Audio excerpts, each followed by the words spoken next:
is El-Amin, creator and owner of Cubicle Publishing. Cubicle Publishing was established in August of 2013 so that I could venture into entrepreneurship and to maintain creative control over my gifts from God, put it that way. The first book that I've written was called Conrad's Camp. Actually, I was 15 years old when I first wrote the book, and it was kind of a telltale story about my brother and I, our experiences in the camp that my mother sent us to between the first grade and third grade. So we went every summer to this camp, and I always loved writing. I started, writing obviously in elementary school, but the teacher used to have us carry journals and held journals throughout the entire summer so that when we came back to school, we could share, very experiences in our lives. And usually I was in camp, so I would kind of tell about, day-to-day things that happened while we were going to camp. But we had fun. It was a beautiful thing. So glad my mother did that for me and my brother. And it kind of instilled in me, this storytelling ability. But I used to be fascinated with writing in a journal because I get to kind of express myself in that way. But anyhow, as a 15-year-old writing Conrad's Camp and drawing all of the pictures for the book is not published yet. It was just something I did on a steno pad, believe it or not. But so I always love writing. I write a lot of R&B songs. I've written over 100 songs throughout my life. It's another passion of mine. The first book that I will release on Cubicle Publishing will be The Cubicle is the Devil. Now, The Cubicle is the Devil is a book that entails life's journeys of occupational choices that lead to both comfort and discontent, while explaining the power within each individual to make changes to better suit their talents. The book is narrated through my eyes, El-Amin. I'm the author as well. As I see social norms and accepted cultural patterns that kind of mislead us in life, and how through strong faith in one's belief in a higher power and yourself can lead to rewarding benefits of life. This is not a 10-step, help yourself book or get rich quick scheme. I was in a place in my life where my job was downsizing, and I didn't feel like I had any control over what was going on. Every 6 months my name would end up on a list that basically said that I could be the first to either be shipped out the door or transferred for the second time. I got transferred once, kind of got lucky because I transferred into a job where I didn't really lose my salary, but I lost the ability of working a lot of overtime, which was something that kind of padded my finances a little bit. But so during that process, I was working for a government municipality in Arizona, and I went to Miami, Florida on vacation early September, flew back to Arizona, and about 2 weeks later, there was this big meeting with the director of the department, and it basically told all of the 500 employees from our department that our jobs were being downsized because of the housing market crash, and our jobs were really fueled by permits and developers building, remodeling, and installing water lines, sewer lines, concrete jobs, etc. So if developers were not purchasing these permits, couldn't pay for our salaries, so therefore last hired, first fired kind of situation. But during this process, I kind of learned and understand. I've always had the entrepreneurial bug. I got my business degree in 2001, but I kind of got a good job to where they were giving me enough paychecks to where I really didn't think about my original goals in life, and I kind of started settling for the job, settling for the paycheck.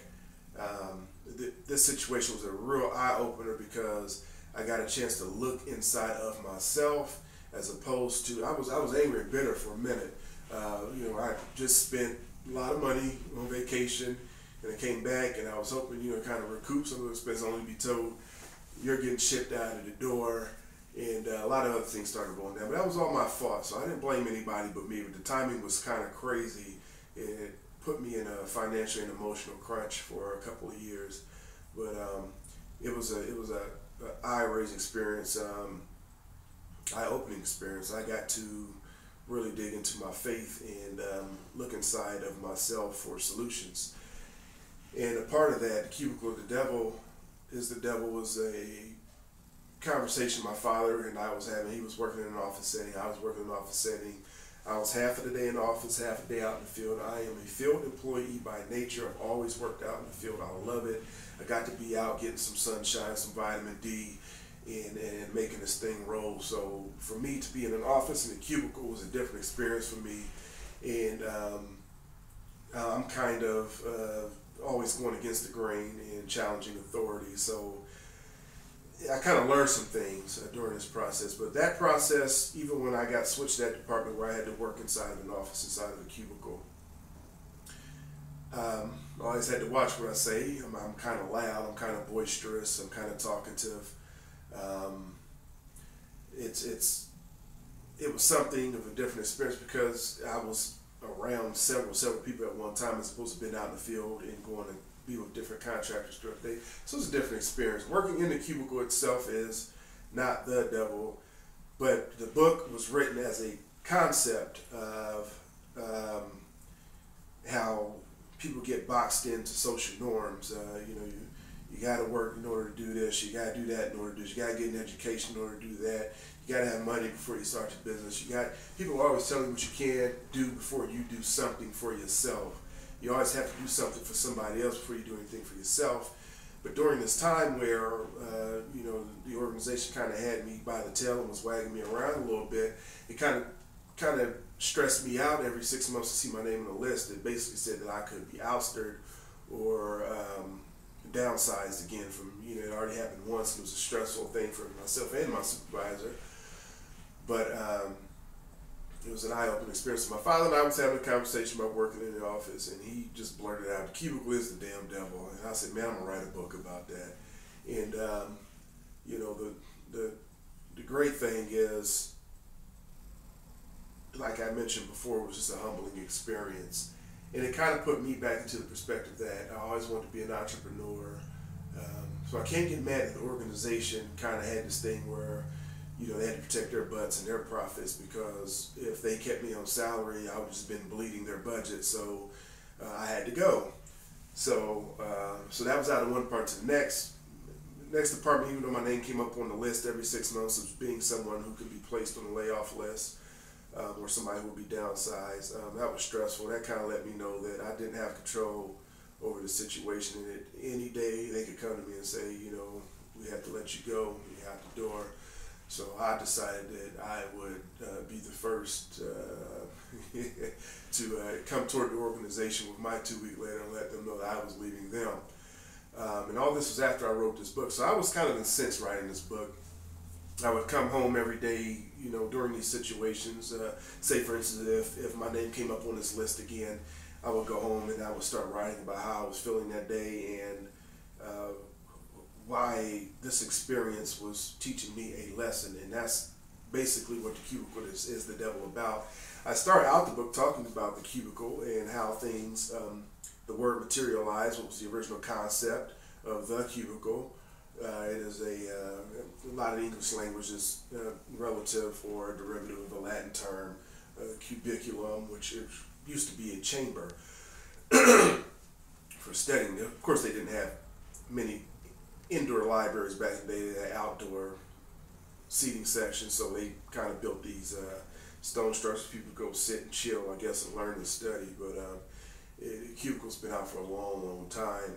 But it's just funny that I start out the book talking about the makings of the cubicle, past tense, present tense, future tense, and then I kind of morph it and start to talk about the metaphors of being in a cubicle.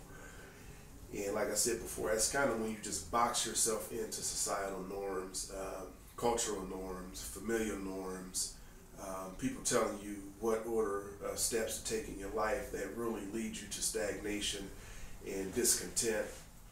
And so my situation throughout this time with the organization was pretty much, threatening to put me on the list to be shoved out the door, even though they only did it once, but after that they were threatening me like every 6 months for 2 years.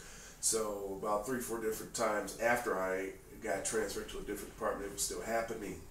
And so it became stressful. A lot of other things was happening in my life, and a lot of things just came to a head.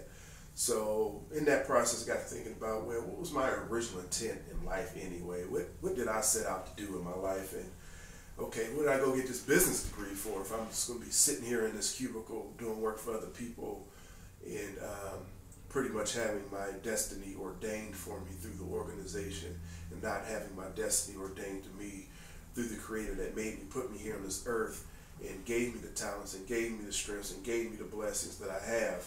So I started thinking about all these things, and it just came to a point where, well, if all these things are my original intention in life, then why aren't I going out for them? What am I worried about? What am I afraid of?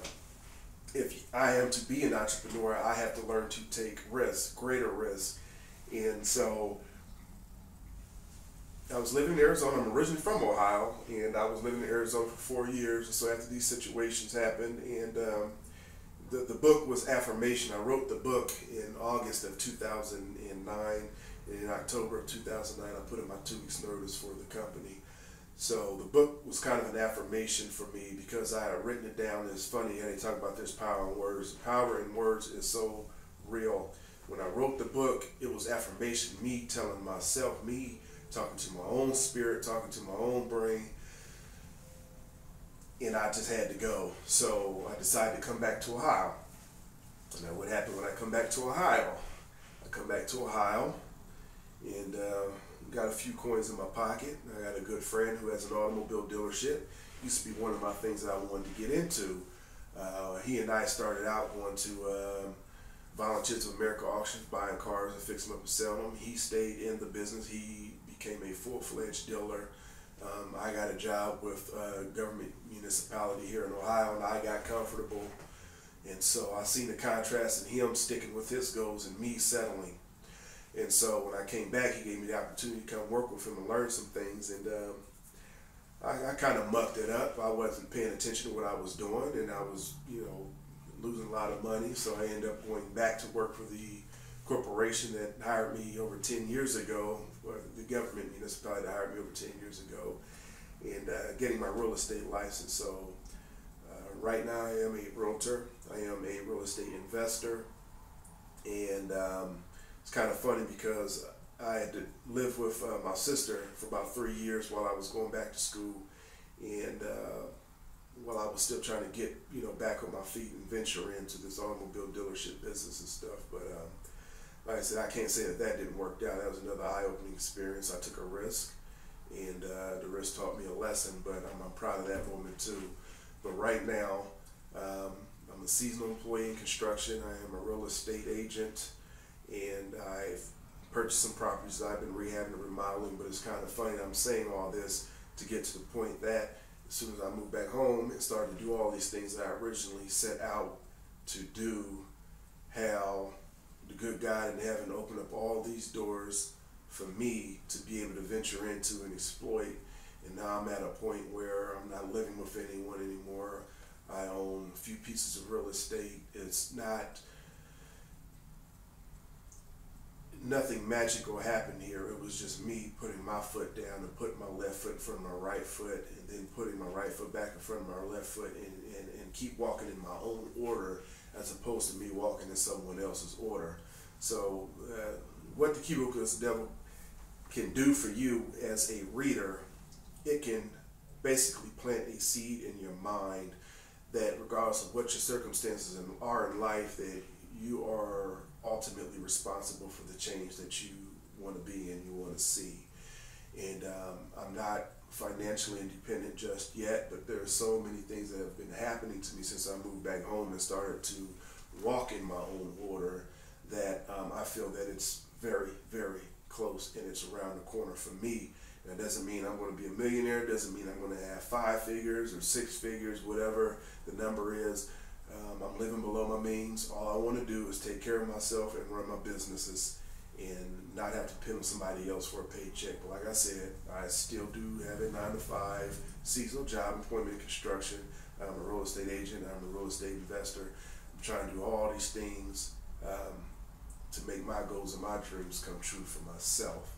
So that's why I created Adaptive Publishing, so I could be able to write, tell my own stories, publish my own books, and control the business, control the creative aspects of everything.